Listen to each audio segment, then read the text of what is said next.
کہ یہاں سند میں جو ہے عمرو بن عامر سے مراد عمرو بن عامر بجلی ہیں، وہ تو عمرو بن عامر کا تعارف کرا رہے ہیں، یہ نہیں بتا رہے ہیں کہ سند میں جو ہمارے شیخ الشیخ ہیں وہ عمرو بن عامر بجلی ہیں، بلکہ وہ عمرو بن عامر بجلی کون ہیں ان کا تعارف کرا رہے ہیں کہ ان کے بیٹے کا نام اسد تھا، یہ اسد کے ابا ہیں، یہ جو ابو اسد ہے نا ہوا ابو اسد، یہ ابو اسد کنیت نہیں ہے بلکہ اضافت کا ترجمہ کریں گے، یہ اسد کے ابا ہیں، ان کے بیٹے کا نام اسد تھا، اور اسد عمرو ابن عامر بجلی ہی کے بیٹے کا نام ہے، عمرو ابن عمر انصاری کے کسی بیٹے کا کوئی ذکر نہیں سنا ہے۔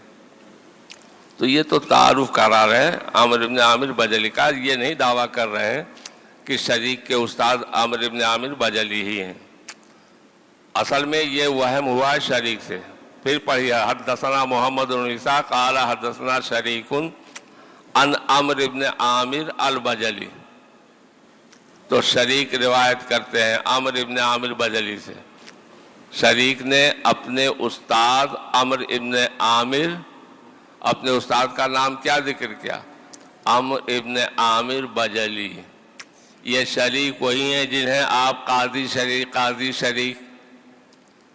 شریک کہا کرتے ہیں، سنا ہوگا نا، قاضی شریک نے یہ کہا، قاضی شریک نے کہا، یہ وہی شریک ہیں، لیکن بس قاضی نہ بنتے تو ٹھیک تھا، قاضی بنے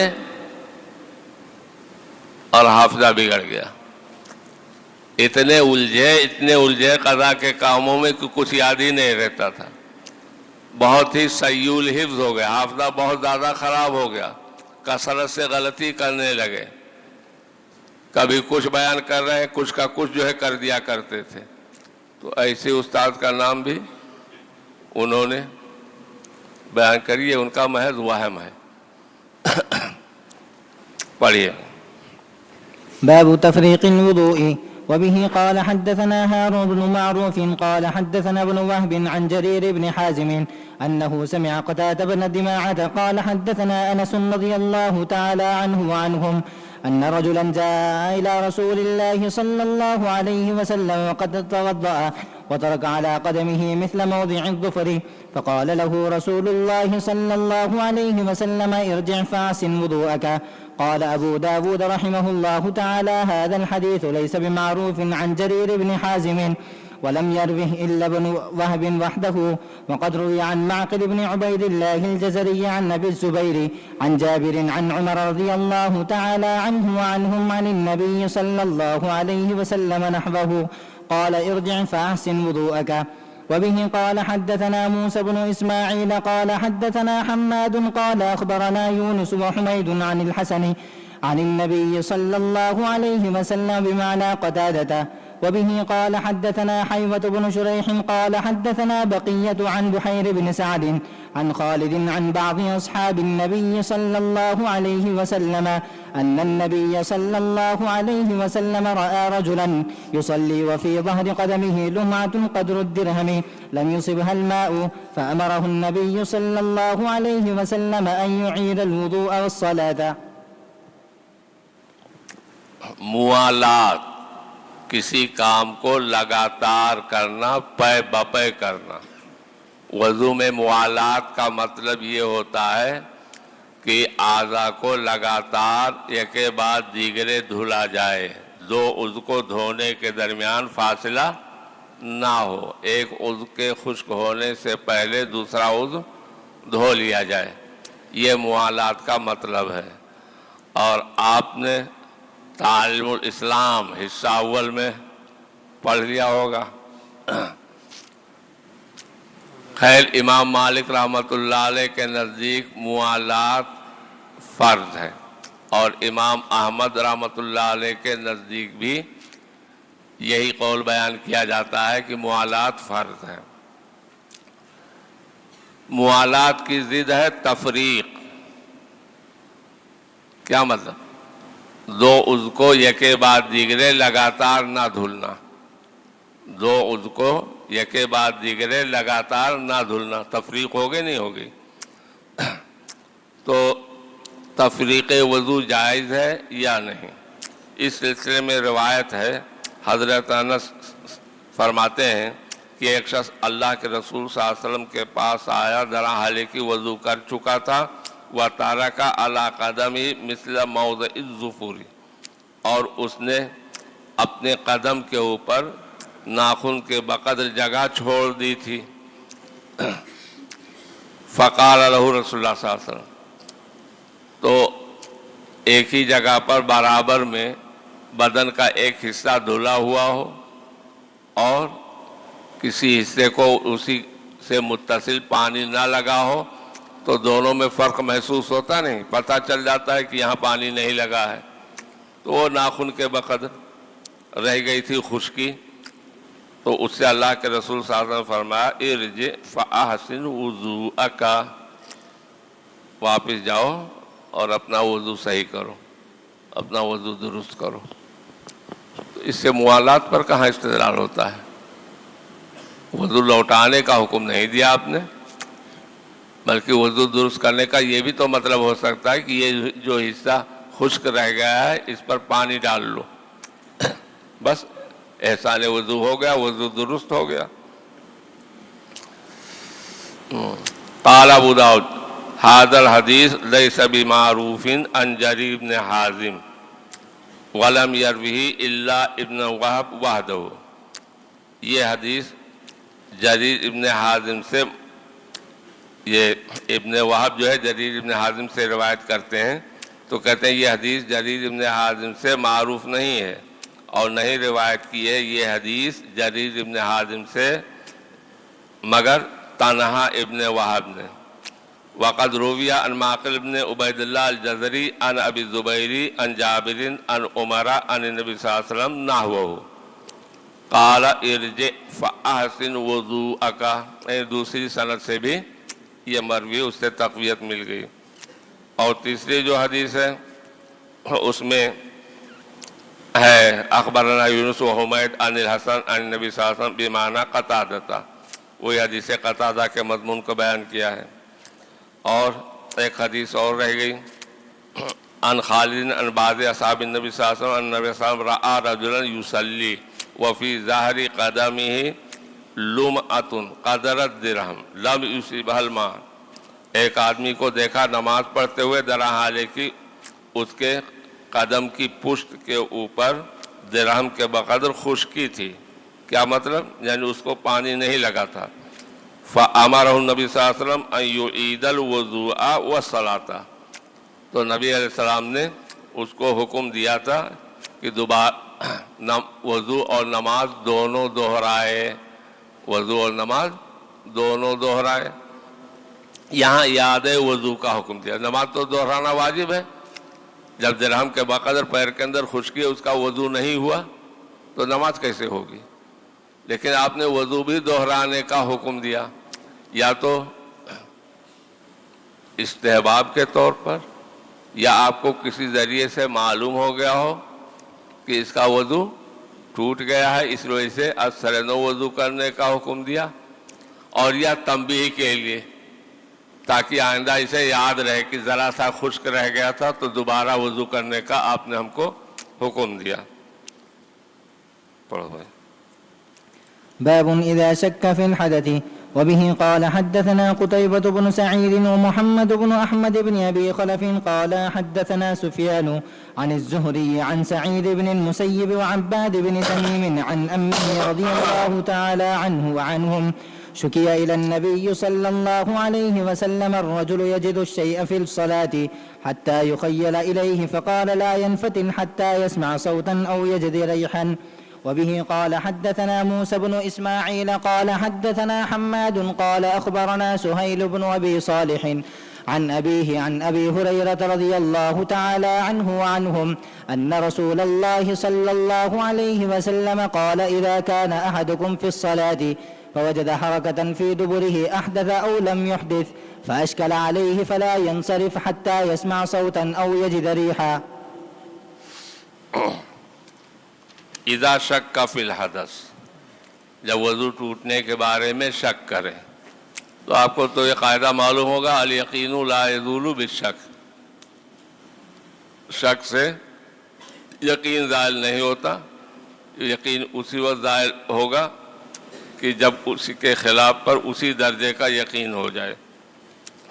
تو یہاں پر یہ سعید بن مسیب اور عباد بن تمیم اپنے چچا کے حوالے سے روایت کرتے ہیں کہ نبی علیہ السلام سے پوچھا گیا، شکایت کی گئی یعنی پوچھا گیا اس شخص کے بارے میں جو کچھ محسوس کرے نماز میں.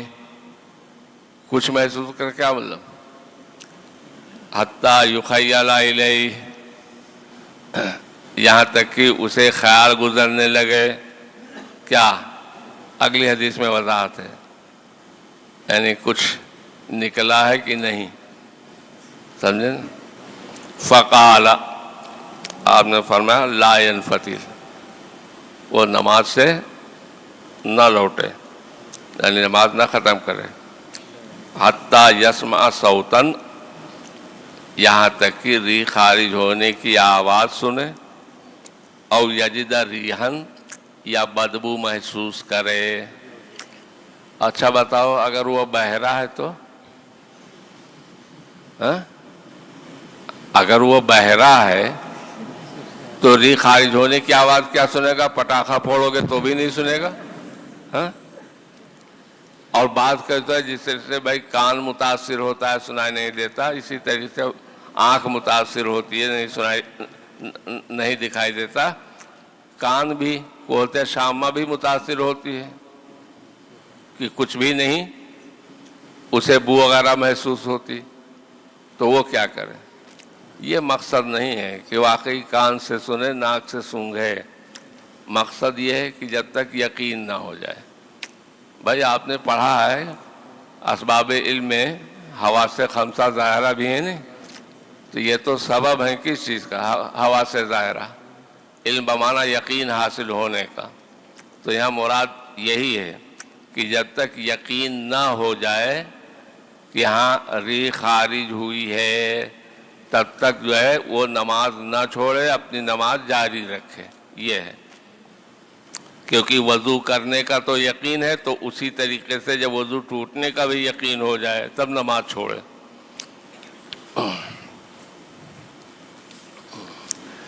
دوسری روایت میں ہے کہ اللہ کے رسول صلی اللہ علیہ وسلم فرمایا اذا کان احدکم فی الصلاۃ، جب تم میں سے کوئی شخص نماز کے اندر ہو، فوجد حرکتا فی دبوری، اپنی پچھلی شرمگاہ کے اندر سرسراہٹ محسوس کرے، سرسراہٹ محسوس کرے.